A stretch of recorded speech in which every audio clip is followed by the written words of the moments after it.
Hello, how's it going? Welcome back to the Bang Broskies podcast. It's me, Mick, today with Vinayak. How you doing? I'm doing great, Mick. How are you? I'm doing great. Listen, we are going to talk about something very fascinating. As you already know, we'll be Mhm. talking about the language part of the business life, first business, and just in general of identity, doing identity shifts, and how the language that we use, how we speak to ourselves, both externally and internally, how that shows up and hints at us as to who we are, what do we think about ourselves subconsciously. So I think we are into some great topic today. I am very excited to be discussing this today with you. And do you want to say anything you have about this topic? Have how are you managing the language side? How do you see yourself? Let's start with that. How do you see yourself in terms of just your identity? Yeah, so I think in the last episode, we talked about the life first business and established some non-negotiables and some other frameworks. So if any of you who haven't checked it out yet, so we highly recommend that you check it out first. And so that was the framework. So which is the foundation is what we will discuss today in this episode. And that is called the identity shift and the language. Miss Mick described it right now. And yeah, so I mean that's what so for me the identity shift is like, how you view the business from your point of view. So like some I mean for a long time I just viewed it like it's another side gig or side project or whatever, right? So I mean it sounds like a hobby, right? You just for fun you do it, and if it doesn't work out, you don't continue doing it or whatever. So but business does not work that way, right? I mean, you need to be serious enough and devote yourself to it for long enough to work it out and see how it goes, right? So yeah, that's for me is the identity shift behind it and how you view it. So how about you? What do you think? Well, there's a lot to unpack there. What you mentioned. I mean, thanks for going back and suggesting people to watch the last episode because I think it is very important because what we talk about today is like the foundation of it because it will just be not sure how to put it, but today we'll just talk about what you really think. I think that in the language it shows about what you really think. So you may set up some non-negotiables to yourself, some habits that we discussed last time, but in the language that you use, it shows up what you actually think, whether what you've written down for yourself, for Mm, the objectives that you have or any goals. In the language, it shows whether you actually care about it. Just like you said, when you treat it like a habit or like a hobby, sorry, it mm, just is a hobby, right? You will show up when you can. When you don't feel like it, you don't have to do it. I mean, it's just a hobby, right? It's just like a side thing. You put your time to it when you can. You don't make time for it. It just comes up, just like right. any hobby does. And yeah, no, it is very interesting because there is a lot of language, right? It language connects your subconscious and your conscious when you don't think about it. So if Mhm, you're like anything like me, I used to script what I was gonna say in terms of like social interactions. So if like I ordered a coffee or just needed something from someone, I would rehearse it in my head a lot of times. And in those times, it's really conscious. So you don't connect, the language doesn't really connect. But when you speak to someone just like we are talking right now, there's not really a lot scripted in here. So it mhm, just shows up. And a lot of the things that we both talk about is subconscious. It just comes out. It's what's natural to us. And mhm. that's where like your identity and who you are and what you think about the things you do really shows up. And if you pay attention to what you say, you can learn a lot about yourself. That's how I learned a lot about myself was I would say one thing to myself, but whenever I talk to anyone else, there would be differences. And I would always be like, well, why is that? And it is very interesting because it just, you rehearse the stories you tell yourself in your head. So those become familiar. But then there is the underlying identity in your head, who you really are, when you don't pretend to yourself about who you want to be, but who you really are, that shows up in conversations. And it's really interesting. The impact it can have on anyone's life is tremendous. So if I give you an example, if we have, let's just call him little Johnny. We have little Johnny who's all his life gone through his life thinking that he is shy and not confident. That will show up in the way he speaks, in what he says, because he tells himself, he creates the identity through the language, and then he reinforces that identity by the way he speaks. So because he sees himself as a shy person and not confident, whenever he is in a situation where he has to talk or express himself publicly, he may say things like, "Well, this is what I think, but this may not be true. But this is." He will hedge a lot because he is shy, or at least he perceives himself to be shy, and that can diminish his actual value to whatever he's doing. And that is just language itself. And that can have tremendous impact because then let's just say he wants a new job and he goes to an interview. The way he speaks to the interviewer or the business that he wants to join, that will show up, and they'll see him as a bit lesser of a value. I mean, it's a bad way of looking at humans. Obviously, we're not just a value, but if they have 10 candidates and little Johnny is one of them, but he comes up, like, closed language, not saying much. He stumbles upon his words a lot. He doesn't really express everything. He just says what he really needs, or like what he's scripted in his head. But all of that comes from the identity, which then links to the language, which is very interesting because before I go into the research that I found in my own observation, do you think identity comes first or the language? So would you say what you believe yourself to be then reinforces the language you use, or is it the other way around, that how you speak shapes your identity? What do you think? I think I think there should be a balance because the language used by you as well as the language used by those around you can influence your identity Yes. because like you might believe something that okay, I am a like I'm a shy or confident person or whatever, but if those around you who try to bring you down or maybe uh, they think that okay, you are not so shy, or they have an opposite point of view, so eventually the subconscious mind takes it and starts believing those things.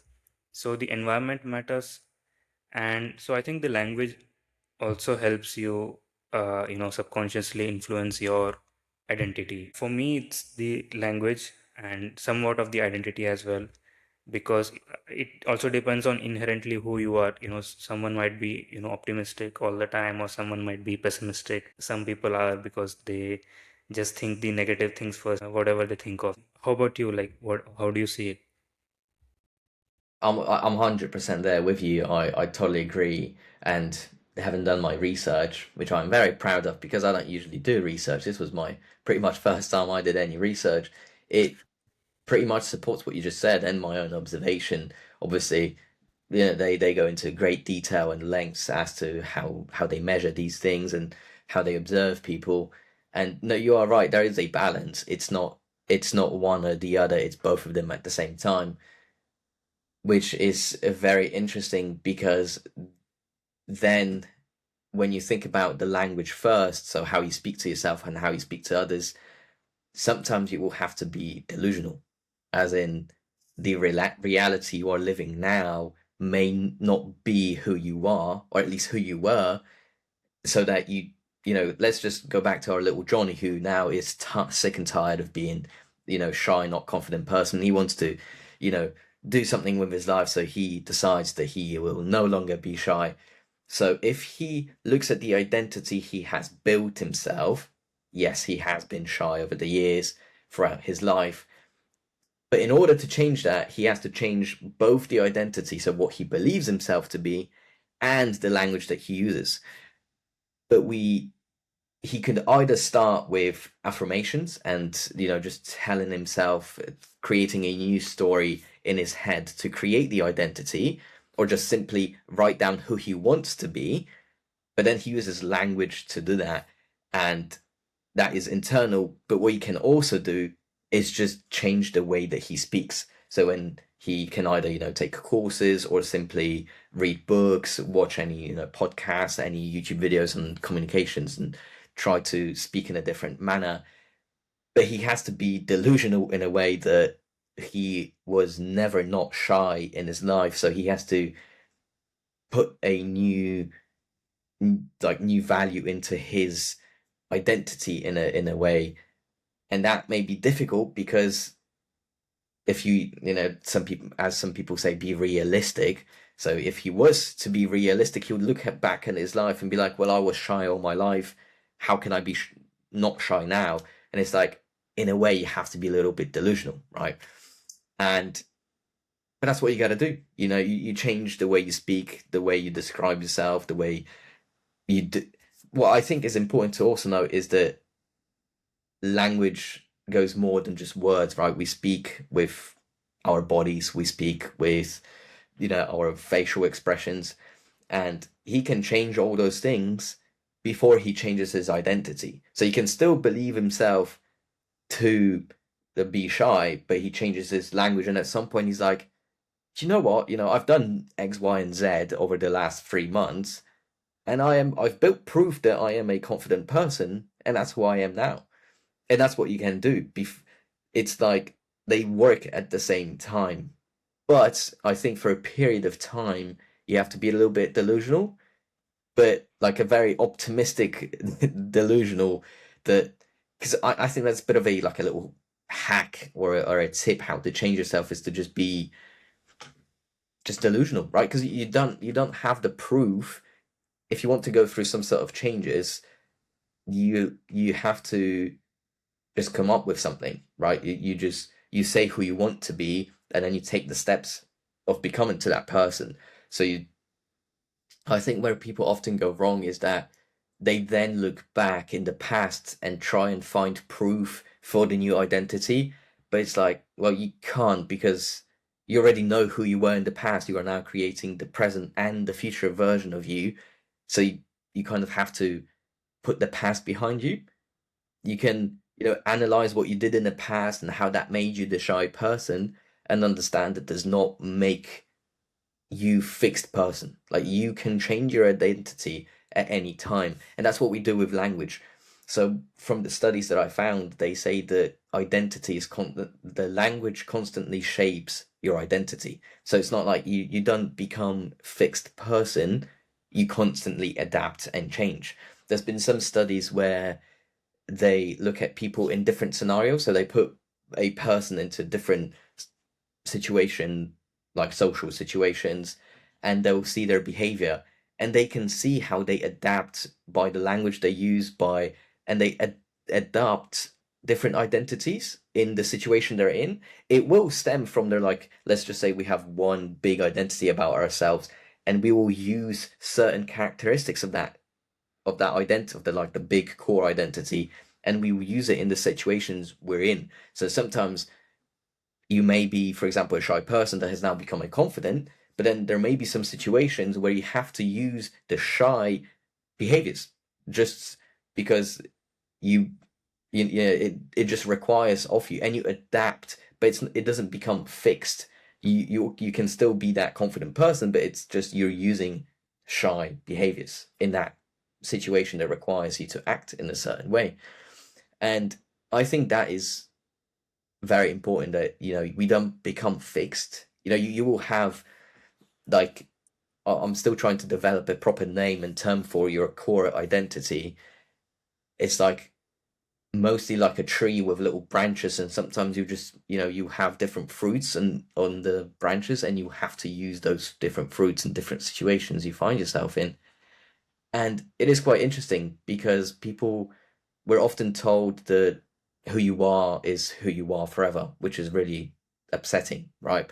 Because if little Johnny here was a shy person, well, then the narrative of, oh, you can't change who you are anymore, limits him as to what he can do. And unfortunately for us, that notion of you are who you are and you can't change that is quite common at the moment. I think we are seeing a little shift as the literature of psychology gets a bit more common. People start to read, they start to understand that actually, oh, we can change certain things about ourselves, which I think is great. I love the fact that people are learning that you can change your identity, and then they go and then intentionally change themselves for the better.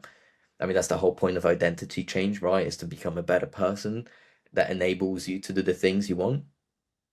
But I think what is kind of slight nuance and the bad thing is that we don't, it can also be a bad thing because as you mentioned earlier, when you see something, oh, it's just a side thing and you keep repeating that to yourself, that has then negative impact on you, right? And then the business you're trying to build becomes a thing you do on the side. And, do you really think someone like Jeff Bezos would have think that Amazon was just a side thing? Would Amazon be Amazon if you saw that as a side thing? You exactly, you have to be conscious and intentional about the language that you use because you build yourself through the language that you use. You are building yourself, and consequently, you build your life. Does that make sense? Am I Yeah, making sense here? yeah, of course. But I had a question about you. You said some people have to be delusional intentionally and go through that period of transformation. So Yeah. let's say if a person is inherently shy and they are not willing to go through that change to come out of their shyness. So I mean, even the thought of that gives them anxiety or some whatever, like they start sweating or I mean something like that. I don't know the technical term for it, but anyways, you got the point, right? So Yes. is that still required to go through that transformation in order to go through that shift? Or do they adapt their side thing or their business as per their capabilities? Good Which, question. Yeah, I Mhm. think that is a good question, and I think a lot of people can relate to that, especially the sweating bit. It is quite interesting how our certain behaviors match with the identity that people have. Like, when you're shy and you're trying to come out of your shell, you do Mhm. start sweating, and it is, some people will start shaking. Both their voice will shake, their hands will shake, their Right. whole body will shake, and it is. I think the transformation for them may be very painful, but I think in simple way you have to do what you have to do to become the new person, even when it brings a lot of discomfort and mental pain, sometimes even physical. But if you want to change, change is simple, but it's very difficult at the same time. Like the steps you have to take are quite simple. Like, changing your language is quite simple. You just have to be conscious about the words that you use and just use the stronger words. So, like, for example, instead of saying, I'm trying to do something, no, you're doing it. Like, to me, I can't remember who it was. I was watching a video where I think it was Tony Robbins actually, and then I saw someone in the gym industry and fitness industry do the same thing. So they're in like personal development, but in the fitness industry, and they were telling someone to try to pick up the weights, right? And I find that very interesting. That's where the language really shows you something. So if I, for example, let's have this calculator. I don't know how do I, right? So if I were to say try and pick this calculator, right? What usually happens is people will pick this up, but that is picking it up. That's not trying to pick it up. That is physically doing the activity of picking it up.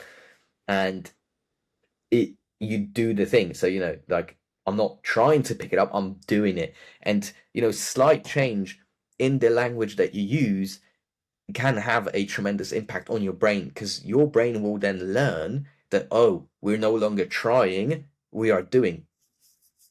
And where that stems from is that throughout our life, what will often happen is you'll be in situations where someone tells you to do something and you say, well, I tried. and then usually that means that you didn't successfully do the thing. You tried, but you didn't successfully do the thing. And our brain over time links trying with failing, or at least not doing the thing, because that's what we do. It's not that we're intentionally trying to link trying with negative output or like no output, but it's just what we do. It's a standard language. But then what happens is it then has negative effect when you use the word trying. So for example, if we have someone who's building a business, they'll say, I am trying to build a business. And their brain, what they're telling their brain is, this will not work out, or at least it will stall, or it will, it may go up, but then it will go down, like the trying. So what you have to do is use a stronger word that reinforces what you're doing. So you can say, I am building a business. So you're not trying to, you You are are. doing it. Yeah. Exactly. So, Mm, and that's the thing. That's why for example, I have taken the approach of, I don't often use I am in mhm, terms of describing myself. Like when mhm. someone asks me who I am, I always take a long time because I don't know how to answer that question, because I know that whatever I answer, I then am programming myself as to who I am. So it is very interesting. I mean, it may be quite a drastic approach to this. Obviously, everyone will find their own approach, or how dramatic they want to be in terms of the language use. But it is what is the takeaway is that you have to be you have to be intentional and conscious about the language that you use. And when you are going to go back to your question, when you are going through that change, you take the approach that works for you. I think is the best answer to, because there will be different approaches you can take to go through that identity change.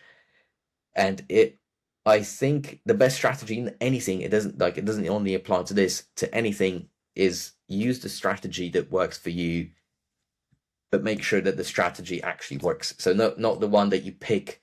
So let's just say you hear a strategy and you're like, oh, I like just a part of it, but then you have to take the whole strategy. You can't just do the thing that you want to do and not what you don't want to do, because it's the whole strategy that works, not only the little bit that you pick out of it. But I think it's also important to know to just take your time. I think, in the era that we're living in at the moment, everyone likes speed, especially business, right? So since we are in the business space, business, right, likes speed, right? You bring a lot of value if you are able to do something very fast. But identity is not business. In terms of human growth, growth likes slow. You have to take your time, which is really annoying, because you want it now. Like, I'm so sick and tired of being shy or not confident, and it's like, I want to change now. You can, like, I truly believe if someone is delusional enough, they can change overnight. Like, if you just stop believing yourself to be not the thing, so like not shy, not confident, if you just say, well, I'm not that anymore, I'm changing, and you really believe it, you can change overnight. But it is very uncomfortable, because then our logical brain starts to work, and it's like, no, no, hold on a minute, we've been shy our whole life, how can you now be confident? So it takes a lot of delusion to convince your brain, the logical brain, that the past doesn't matter. The proof that we've been building, stacking over time, doesn't matter. We put that to the side. I'm now confident, and then you can change overnight. But it is very uncomfortable, because, as I said, the logical brain starts to take control. It's like, no, no, no.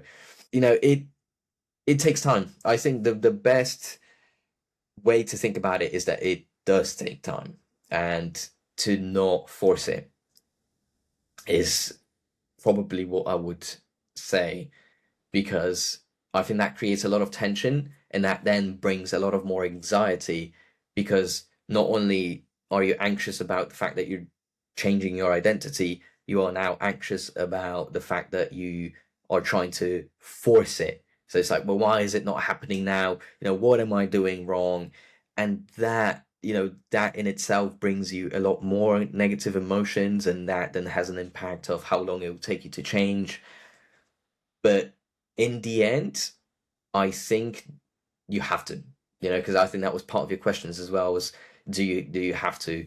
And it's like, well, yes, if the identity you have at the moment is not benefiting you in any way, it has to change. If it's limiting you in becoming the person that's capable of doing the thing, you have to change. If the current identity is not allowing you to prosper and do the things, you will have to change. And what I think is in this part, I think it's important to note that it's non-judgmental, because what will happen is people think, well, why do I have to change? Nothing's wrong with me. It's like, well, no, you're changing not because something's wrong with you, but because you are limiting yourself at the moment. There is nothing wrong with you as a person. It's just the beliefs that you have about yourself in this current moment are just limiting you from doing the thing, or at least it's limiting your capabilities.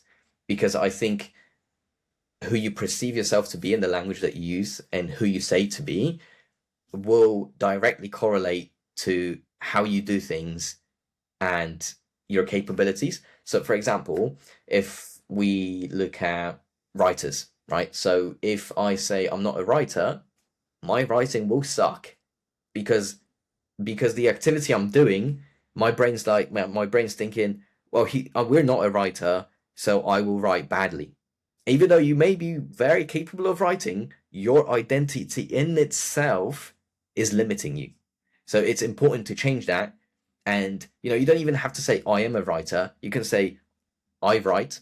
That's what I do. You don't have to create an identity of the person immediately. You can just simply say I write. That's what I do now. I haven't been a writer my whole life, but I write now.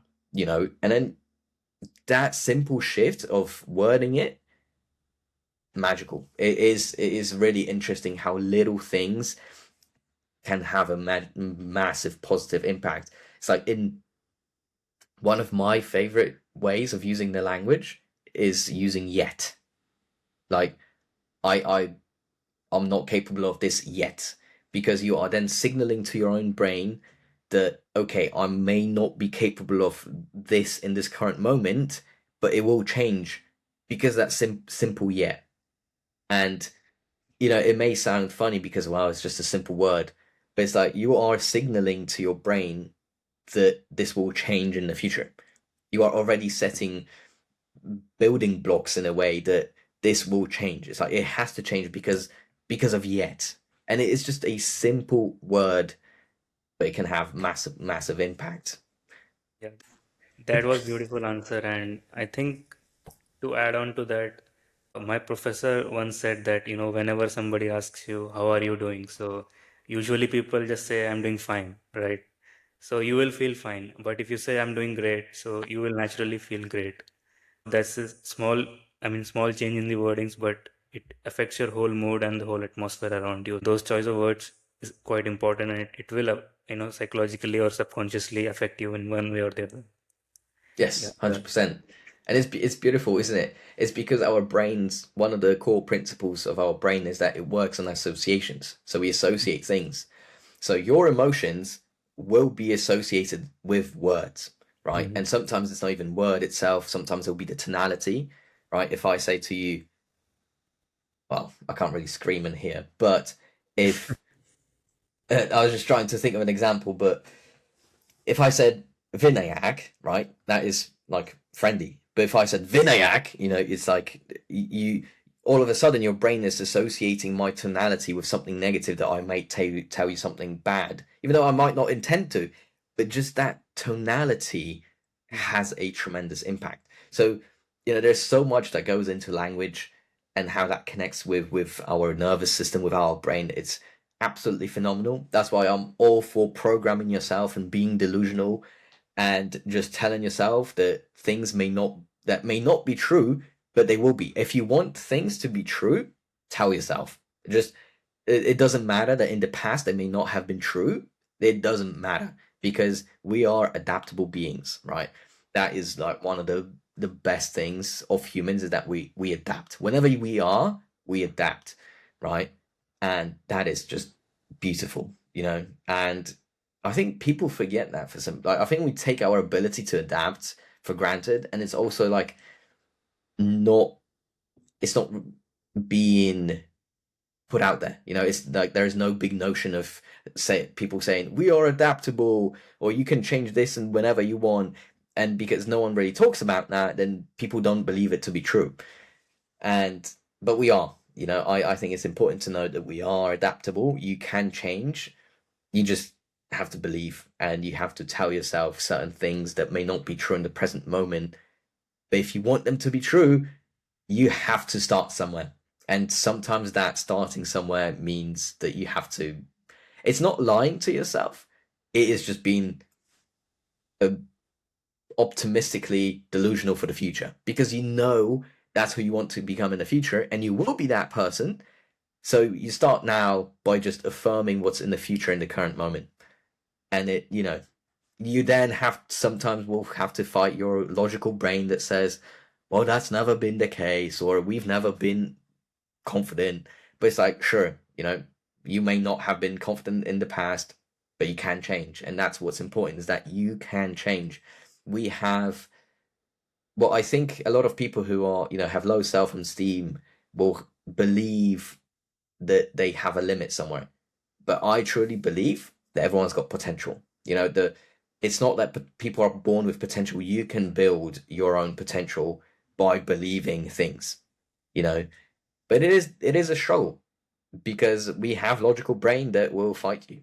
And it's not nice when it's trying to be logical about some things because it will start make sense. You know, it will give you great reasons as to why you shouldn't believe yourself to be confident. It will give you, you know, hundreds of reasons why you shouldn't believe that.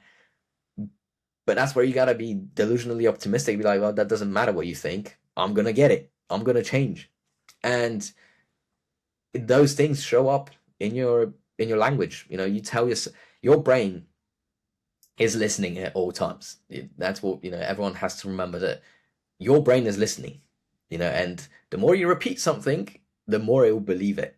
And that's, you know, the where the language shows up and that you have to be conscious about the words that you choose because they do matter. You know, if we go back to the example of this is just a side thing and you keep repeating that, not only do you tell yourself that, you tell other people that, you set expectations for yourself and then you also set expectation for other people in terms of they will know what you mean when you say it's just a side thing, right? But you have to change that. You know, it's you are building a business, right? You are doing something. It's not just a thing. You are building something massive, right? Something huge, something that will have an impact on your life and others. But it all shows up in the language. And you have to be, sometimes you have to listen to yourself because what you really think will show up in the language. It's like, for example, if we just go back to just a side thing, you may believe, you know, that you are building a business, but then you talk to your friends and you keep saying to them, it's just a side thing. Then that's what you believe. You don't believe that it's a major business for you. You believe it to be a side thing. So it is important to kind of keep track, be aware of how you actually define these things or how you describe them to other people, because that's usually when your subconscious actually reveals what you truly think. And you know, you don't have to assess, well, why is it that I say this to my friends where I actually believe it to be something else, you know? Because there'll be little things that pop up in your day to day that actually signal to you why you think that it is a side thing. But you know, there's just so much that we do that impacts our identity, you know, and yeah, I think it's really important to just make note of how you speak and what words you use and how you describe yourself because everything stems from the identity and language is just part of it. You know, there's loads of things we do about identity. So, for example, even the clothes we wear, right? The friends we hang out with, they all stem from identity. But obviously, you know, that's not this episode. But you know, what I'm trying to say is that identity has a lot of impact on a lot of things. And but language is one of the things you can use to your own advantage to change your identity. And what I'm interested in is how, because you have quite a extensive history with doing side businesses, and you've done a lot of things, and I feel like you've changed your identity tremendously in the past. How would you say, have you used the language anyway in the way that we've been discussing in the last half an hour? Have you used the language? How did you go about changing your identity, and how has that helped you? So that's a good question. And to answer it, no, I haven't used any identity shift yet. When I used to do those side things, whenever people ask me, so I used to mention it like, those are side things, and I'm just trying to make it work to earn some passive income, right? I wasn't describing it as I'm doing a business and trying to Mm. make serious money, right? It's just casual side income, that I can have on top of my main salary that I receive from my day job. So it remained just like that, and sometimes it would generate me some few couple of $100, and that's it. And some most of the time it never made any money. So I think, yeah, that framing was important, which I did not have at that moment. Um, and to be honest, business is something that is not gonna take off right away when you start it, because you have to make your product, then take it out to the real world, validate it from the customers, and take all the feedback and improve it. So it's a constant cycle, right?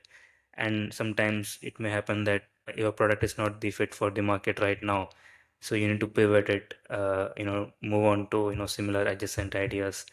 So business is something that is operating on a different time scale, and on a longer time scale, right? And if you see Amazon, Netflix, I mean, those companies are there since 1990s, right? And they only became famous in the past couple of decades. It took them quite a while to grow into a billionaire company, right? So you need to have that mindset. If you treat it as a side thing or side project, it will stay the side project. It's something similar to the university course level projects, where you do a project for one semester. At the end of the semester, you just get some grades and you just move on, toss it around, right? So I mean, that's what I did initially when I started with my side things, and would give it 6 months, see if it works out or not. If it doesn't, and I would just move on to the other stuff, right? But I kept all my side things or side projects around my identity, because I like writing. So I kept all those side hustles around writing. I mean, so I used to do blogging, uh, and I used to do ghostwriting for clients and all. And so that is a thing that changed, but I kind of balanced it with what comes naturally to me. And I particularly did not go through any transformation as such. But since I started my newsletter, I got interested in more and more about content creation and growing my personal brand. And also, at the pace that AI is growing every day, you need to have that personal level trust. So that's why I started this video podcast, and coming on to YouTube with you to improve my communication skills and my confidence level as well. So I think this creating this podcast is itself a identity shift for me in terms of how I see my content business overall. Um, but yeah, I think as you said, like the words that we choose, the words we describe ourselves has a lot of impact. And it is also one of the reasons that I have stuck to a side project for this long. It's been like 7 months since I'm doing this. Um, so I think this reframe is quite important if you want to make it work for a long time. Otherwise, it's just gonna be staying as a hobby or side thing that you will just do for 3 months and then leave it, and you will move on to the other thing. So yeah, that's about me. How about you? Like,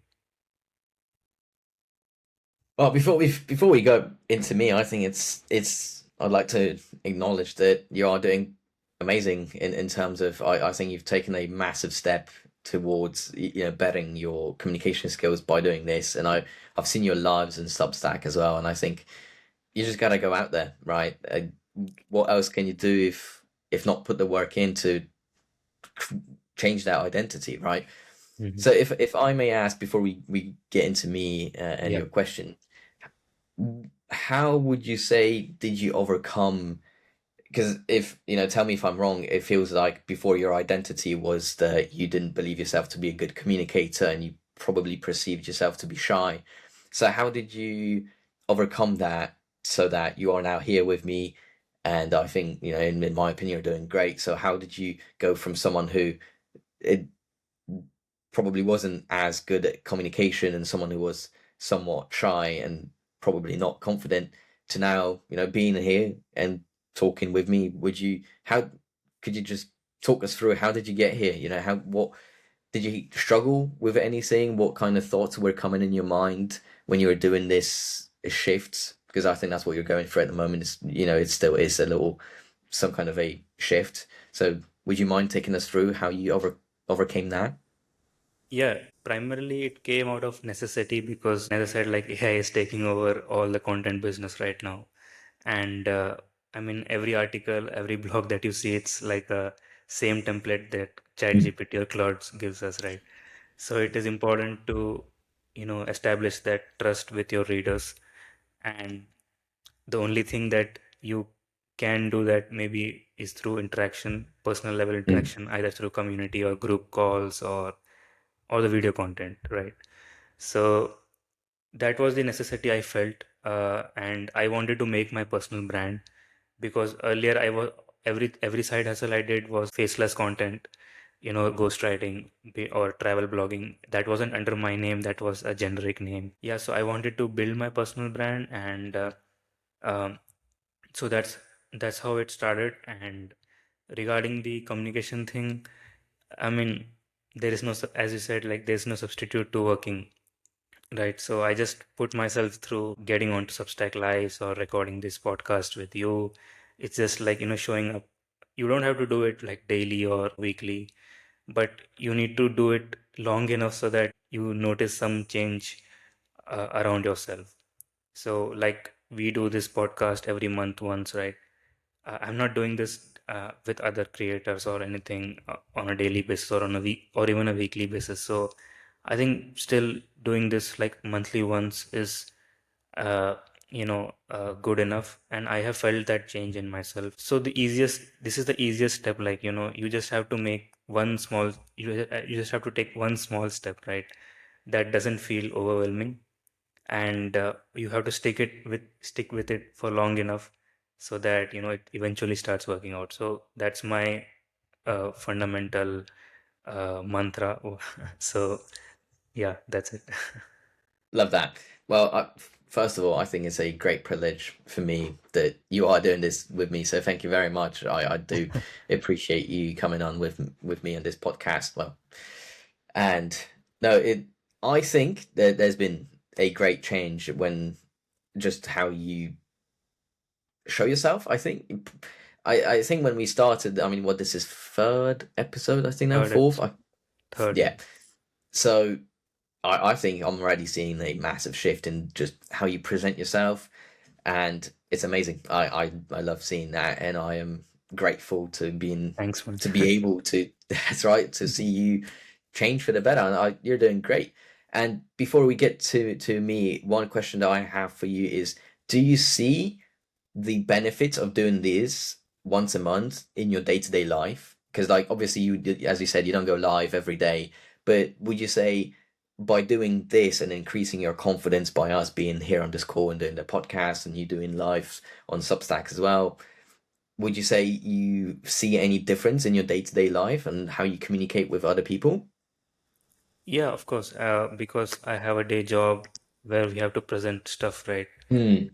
So in the meeting or conferences, so we have to give presentations. And I think earlier I used to stumble a lot, and I'm not perfect right now, but I still think I can manage it effectively. Before the presentations, like I used to feel my heart would race around and feel sweaty and all. But right now it hasn't gone away completely yet, but still I'm doing better. So yeah, of course, daily, I mean, in the daily life, it has made a lot of effect. Yeah. Awesome. I'd love to hear that. I think, and if we now go into my story a little bit, I hated talking publicly, right? Like anything where I had to present something I didn't want, or just having to stand in front of an audience or even show my face on camera to the public. That's a big no-no. But I gotta say, because I go to public speaking classes twice. It's not class, it's just like a meeting where people talk. I gotta say it is amazing, and I would encourage everyone to go out there and just speak. You know, if you're not confident enough to speak in front of a large audience or a digital audience, find a team or a meetup kind of people where you can practice this and they won't judge you for it. They'll give you tips on how to improve. You'll see other people who are amazing at that, and then you see what they do. You take some of their bits and start to speak more confidently. And I think it is amazing. The confidence, being able to speak publicly is amazing. I can't even begin to articulate just how amazing I feel by having the confidence in myself that whatever room I'm putting now, I will be able to speak and not have to fumble over my words. Obviously, I'm not perfect. No one is, right? People will sometimes make mistakes, errors. Great speaker, man. Appreciate you. But we have to be okay with making mistakes. I think that's the right approach to anything, not just public speaking, but just to Right. just be okay with messing up every now and then. I think that's what makes us human. If you Exactly. now go to AI and ask it for something, it will give you a polished, perfect version of anything you want it to write. Yeah. But that's how you can tell it's AI, because it's polished and it's wow at first sight. When you read it, it's like, oh my God, some kind of professional reader wrote it. But then you read it, and obviously, now there is the AI stop, and you realize that because now it's too perfect, it makes it bad, which is quite ironic, I think.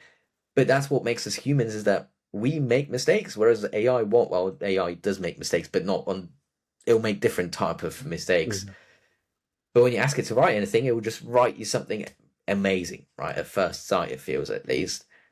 Whereas a human, you have your iterations, you have your drafts, or like when you speak, sometimes you say sometimes you repeat the same thing. We make mistakes, but that's okay. You just have to be okay with just making mistakes. Right.